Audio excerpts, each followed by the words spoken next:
Terima kasih Anda kembali bersama kami di Kompas Petang. Saudara, kecelakaan beruntun yang melibatkan 8 kendaraan terjadi di Tol Jor kilometer 47 Bekasi, Jawa Barat tadi pagi. Kecelakaan diduga akibat salah satu mobil yang melaju lambat di jalur cepat. Sejumlah mobil ringsek di bagian depan dan belakang usai tabrakan beruntun di Tol Jor kilometer 47 dari arah Jati Asih menuju Cakung.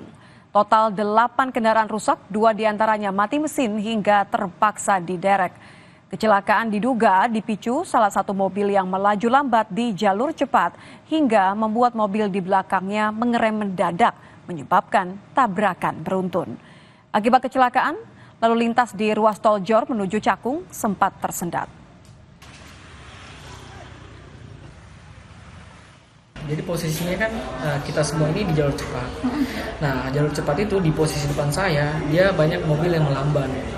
Artinya saya merespon untuk tidak terjadi kecelakaannya. Artinya saya bisa antisipasi lah, jaga jarak. Tapi mobil di belakang saya sempat menyundul atau menyenggol. Jadi 2 dari belakang mobil saya, artinya sempat terjadi crash lah. Jadi saling berbenturan. Kondisinya gimana Mas pasca kecelakaan Mas? Saya aman sih, kebetulan adik saya juga memar, tapi udah ya oke, kita mungkin kaget aja. Kondisi mobil? Kondisi mobil sih hancur parah depan belakang. Hancur parah? Iya, hancur parah. Terus belum bisa nggak bisa dikendarai Mas? Apa gimana? Nggak bisa nyala selama. Nggak bisa nyala? Iya, nggak bisa nyala. Diderek? Mobilnya diderek tadi. Kita ke sorotan lain, Saudara. Pengadilan Negeri Solo, Jawa Tengah menggelar sidang perdana gugatan dugaan ijazah Presiden ke-7 Republik Indonesia Joko Widodo. Agenda selanjutnya, para pihak akan dimediasi pada 30 April mendatang. Dalam sidang perkara ijazah Presiden ke-7 RI, dihadiri penggugat Muhammad Taufik serta perwakilan tergugat Presiden ke-7 Republik Indonesia Joko Widodo. KPU Kota Solo, SMA Negeri 6 Solo, dan Universitas Gadjah Mada. Agenda selanjutnya, para pihak akan dimediasi pada 30 April. Apabila mediasi tidak tercapai, maka sidang akan dilanjutkan dengan pembacaan gugatan. Dan oleh karena pihak-pihak telah hadir semuanya, maka acara dilanjutkan dengan mediasi para pihak. Dengan penetapan tadi berdasarkan kesepakatan para pihak dan sesuai Perma nomor 1 tahun 2016, mereka telah memilih selaku hakim mediator Profesor Dr. Adi Sulistiono, Sarjana Magister Hukum, dan telah ditetapkan oleh Majelis Hakim untuk dilakukan penetapan tersebut. Tentunya ini langsung, tapi karena berlangsung tertutup, mungkin nanti bisa ditanyakan kepada mediatornya atau kepada pihak-pihak yang melakukan. Para pihak sepakat untuk menggunakan mediator dari luar pengadilan negeri, yakni Guru Besar Keperdataan Fakultas Hukum Universitas 11 Maret, Adi Sulistiono. Mediasi akan digelar pada 30 April dengan mediator yang sudah disepakati. Penggugat yakin mediator yang telah disepakati dapat menyelesaikan perkara ini.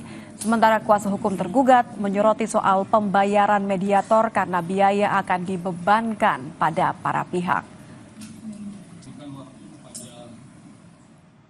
Kalau mediasi seorang guru besar ya, yang notabene itu juga guru saya dan gurunya Pak Irfan, tentu memiliki nuansa yang berbeda. Itu pertimbangan pertama. Pertimbangan yang kedua, kami juga ingin mengatakan supaya bukan dalam rangka independensi, karena saya yakin hakim akan independen. Tetapi saya meyakini reputasinya beliau itu memiliki kemampuan untuk menyelesaikan perkara yang seperti ini. Selain masalah waktu, mengenai besarnya honor, ya, karena mediator di luar hakim akan tapi tercatat sebagai mediator di pengadilan, pada prinsipnya ada honor yang harus dibebankan kepada para pihak.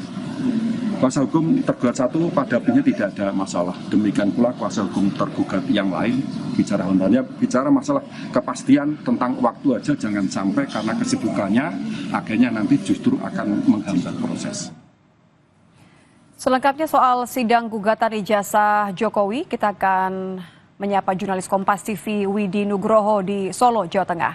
Widi, selain menguji ijazah Jokowi, apa lagi yang dituntut oleh penggugat?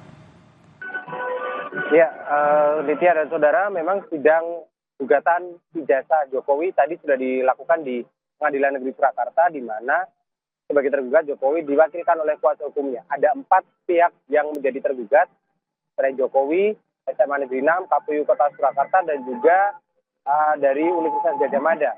Penggugat memang menginginkan agar Joko Widodo menunjukkan ijazah SMA-nya, karena yang dipermasalahkan di sini adalah ijazah SMA, di mana pada saat itu SMA Negeri 6 yang menjadi sekolah dari Presiden ke-7 Joko Widodo masih bernama Sekolah Menengah Pembangunan Persiapan.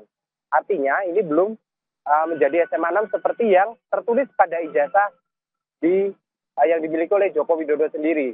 Namun hal ini sudah dijelaskan oleh pihak SMA 6 dan juga Jokowi sendiri bahwa memang saat itu ada peralihan nama dari SMPP menjadi SMA Negeri 6 dan ijazah yang dikeluarkan pada tahun 80 seharusnya sudah mengikuti nama yang baru yang ditetapkan sebelum itu. Namun Pak penggugat sendiri bersikeras ingin agar ijazah tersebut ditunjukkan pada saat mediasi dan juga diverifikasi keasliannya oleh siapa? Tentu saja oleh yang kompeten untuk memverifikasi ijazah ini apakah asli atau palsu. Karena memang menurut versi dari penggugat juga ijazah dari Jokowi palsu karena tidak sesuai dengan nama yang seharusnya pada saat ijazah tersebut dikeluarkan. Walaupun hal ini sudah dibantah dan diklarifikasi oleh pihak SMA Negeri 6, tapi dari pihak penggugat bersikukuh agar ijazah ini diperlihatkan dan juga diverifikasi pada saat mediasi. Jika hal tersebut terjadi pada saat mediasi, maka perkara ini selesai. Tapi apabila itu nanti tidak berujung pada kesepakatan dalam mediasi, maka perkara ini akan dilanjutkan hingga nanti 30 hari ke depan kita menunggu proses mediasi ini akan berlangsung dengan mediator dari Guru Besar Fakultas Hukum Universitas 11 Maret Surakarta. Dia penggugat sendiri yakin selama mediasi nanti Joko Widodo tidak akan hadir. Sedangkan menurut kuasa hukum Jokowi, hal ini sudah dikuasakan kepadanya sehingga tidak perlu ada kehadiran dari Joko Widodo karena memang sudah dikuasa hukumkan kepada penasihat hukum yang ditunjuk oleh Joko Widodo sendiri. Dan oleh penggugat sendiri mereka juga menginginkan sebenarnya Jokowi hadir dalam proses mediasi, bertemu dengan prinsipal atau penggugat untuk bertemu, bertatap muka dan juga berbincang secara langsung terkait dengan gugatan yang dilayangkan ini. Hanya saja memang belum ada konfirmasi apakah nanti Jokowi akan menghadiri mediasi yang dilakukan mulai pada 30 April mendatang. Dan mediasi ini tentunya memiliki tenggat waktu yaitu 30 hari. Setelah itu akan ditentukan bila nanti selesai di mediasi maka perkara ini selesai. Tapi apabila deadlock atau berhenti di mediasi tidak bisa dilanjutkan, maka sidang akan dilanjutkan dengan proses-proses selanjutnya. Gitu ya.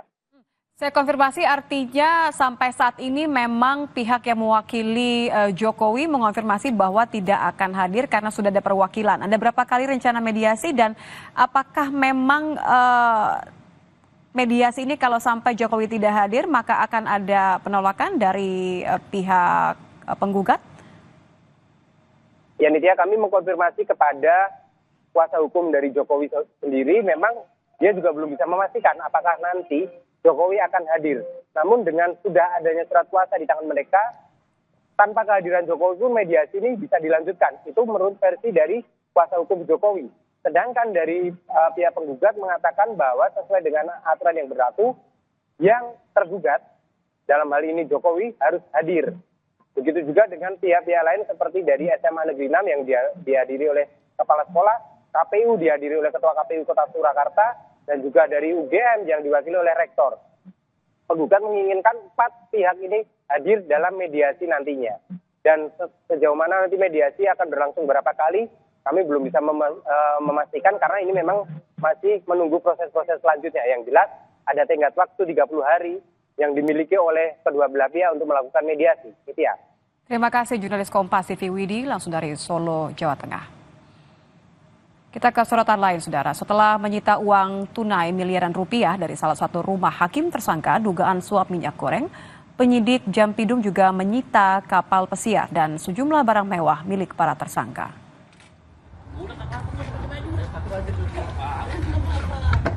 Inilah dua kapal pesiar milik salah satu tersangka berinisial AR. Kapal mewah ini disita penyidik Jaksa Agung Muda Tindak Pidana Umum di Dermaga Marin, Pademangan, Jakarta Utara.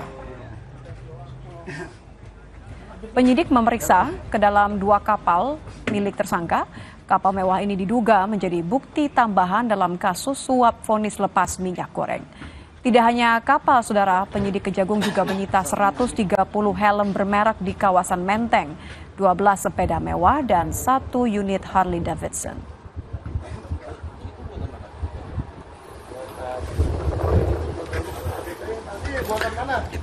Itali ini Pak. Kejaksaan Agung membenarkan adanya penggeledahan di rumah tersangka Hakim Ali Muhtarom yang berlokasi di Jepara, Jawa Tengah pada 13 April lalu. Menurut Kapus Penkum Kejagung, pihak keluarga tersangka turut membantu menunjukkan letak penyimpanan uang yang berada di bawah tempat tidur dengan koper yang dibalut karung. Uang yang ditemukan yakni dalam mata uang asing sebanyak 3.600 lembar dengan pecahan $100 Amerika atau senilai 5,5 miliar rupiah. Bisa video call? Ini udah saya buka. Udah dapat, udah. Video call bisa? Video call rekam sudah Pak. Ini sewaktu itu kan tim kita ke sana melakukan penggeledahan. Memang sedikit ada karena setelah digeledah belum ada jawaban ya. Nah, jadi ketika saudara AM diperiksa di sini ya, berkomunikasi dengan keluarga di sana, akhirnya itu ditunjukkan, dibuka, diambil bahwa uang itu ada di bawah tempat tidur lah ya. Tempat tidur. Demikianlah paruh pertama di Kompas Petang. Saudara, informasi selanjutnya akan dibawakan oleh rekan saya Tifal Solesa. Tifal. Ya, Nitya, kami hadirkan informasi lain untuk Anda di paruh kedua program ini. Musisi Ryan Pono melaporkan anggota DPR RI fraksi Partai Gerindra Ahmad Dhani ke Mahkamah Kehormatan Dewan atau MKD. Laporan ini terkait tuduhan pelanggaran etik soal penghinaan nama marga